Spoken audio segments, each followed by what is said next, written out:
Good afternoon, everybody. I'm Eric Flowers, Indian River County Sheriff, here to give you an update on a case back in December. It's actually December 14th, 2022. The Vero Beach Police Department received a call about a suspicious vehicle, 3 males possibly armed with a gun in the city limits. That vehicle they attempted to stop. It fled from them into the county and ultimately crashed at 53rd Street, Indian River Boulevard. The occupants fled. They picked a really bad day to do this. It was a day where we had a canine training day. Multiple agencies responded: the Indian River County Sheriff's Office, Sebastian Police, Vero Police, and all 3 of those subjects were arrested. 2 of the 3 actually received dog bites and were charged with a number of things. That's not why we're here to talk. Our team, the canines, were backtracking, attempting to locate that gun. Along the path, one of the officers that was walking along the path noticed a skull in the wood line. And as our team continued through the investigation, we paused, we marked it, and we brought our forensic team out. And they ended up spending a couple days in the woods out there on those skeletal remains, recovering over the course of quite a large scene, most of the bones of the body of this person. Initially, we took the skull to the medical examiner's office, had the teeth examined to see if we had any missing persons cases that this would fit.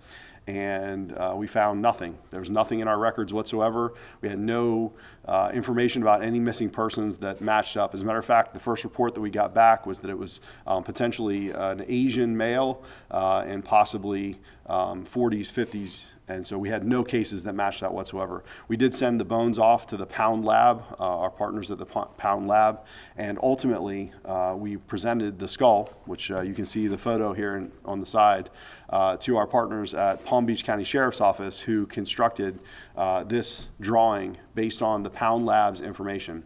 DNA was extracted from the bones, and that information was entered into CODIS. We do not have a hit for any missing people that are out there. Also, this is being entered into the NamUs system as well. As of this time, we do not know who this person is. And I'll tell you, I personally walked this crime scene. I spent time out there with our crime scene unit, and the bones were scattered over a pretty large area. There was no clothing in the area. All the bones were in pretty good shape out there. This is the far end of an old driving range, so there was scattered golf balls that were left out back there. There was cans and some debris and things like that. We did find one semi-homeless encampment, probably a quarter to a half mile away. We don't know if that's connected to this whatsoever, but what we know is we don't know who this person is, and this is someone's loved one that they're missing. We also know that in certain communities, there's higher levels of human trafficking. There are people that are brought to this community, brought to this country, and it's possible that this is one of those folks. The lab report does come back and say that it's most likely a person of Asian descent. As a matter of fact, they specify Japanese, potentially Japanese descent. However, they cannot rule out Hispanic. They cannot rule out Native American. So while you see the photo, and it's based on the best estimate that we have at this time, we want to put this photo out and see if there's anybody who recognizes this. We've sent a call out to other counties, to other parts of the country, and as of this time, we cannot identify this person. Our next step in this case is that same DNA is going to be submitted for genealogy. As you know from other press conferences we've had, we're doing quite a number of these genealogy cases right now, but so is every other agency in the country. And this is very slow right now. It's new emerging technology, and it may take us years on the genealogy side to get to a point. So we wanted to get this out to you as soon as we can. We just got this drawing.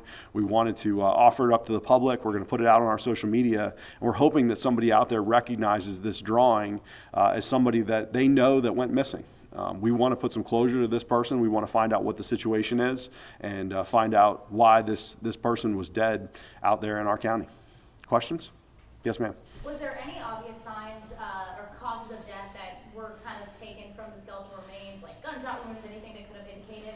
No, at this time, there's nothing that I would be able to disclose to you that could say for sure what caused the death of this person. But I can say for sure the bones were in good shape. As a matter of fact, the lab actually remarked about the quality and the condition of the skull. The teeth were all intact. To me, it never once looked like a homeless person.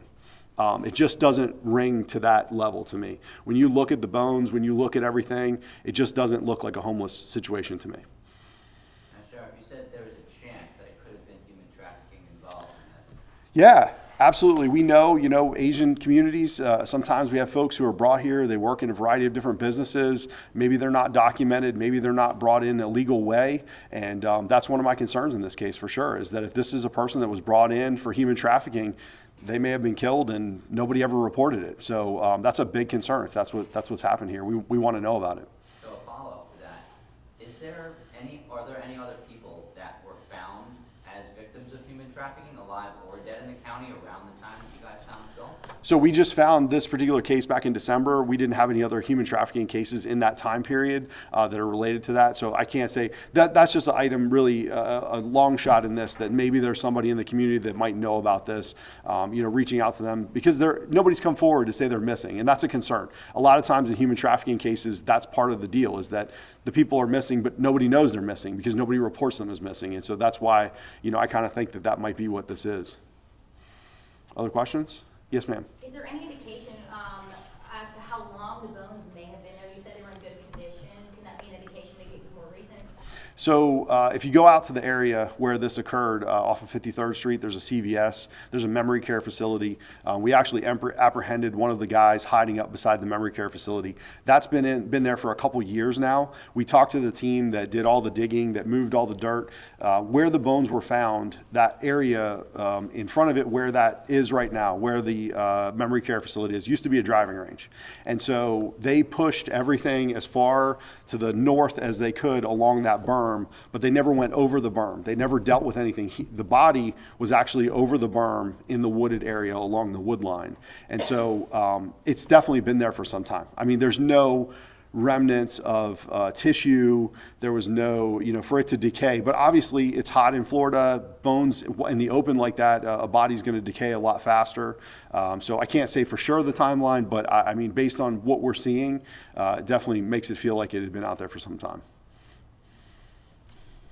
Nick, any questions? No? Do you think this person is not from this area? Is she missing human trafficking? It's hard to say. We do have an Asian population in Indian River County. I would hope that if they were from Indian River County, somebody would have reported, somebody would have come forward and said, we have a loved one who's missing or a person that we know that's missing. But it's hard to say at this point. I really don't know where they're from. Don't know. Other questions? No? Thank you guys for coming up. I appreciate it. Please, if there's somebody out there that knows who this is, call us, call Crime Stoppers. If you just want to leave a tip, we'll take whatever you can give us because, we're working a very slow case here. If we have to go the genealogy route, it's going to take us a while. We'd much rather get tips in on this. Detective Phil Daughtry's here. He can answer any other questions you guys might have. It's his case. He's doing a great job with it. And if anybody wants to call in and just give us a tip, hey, I think that's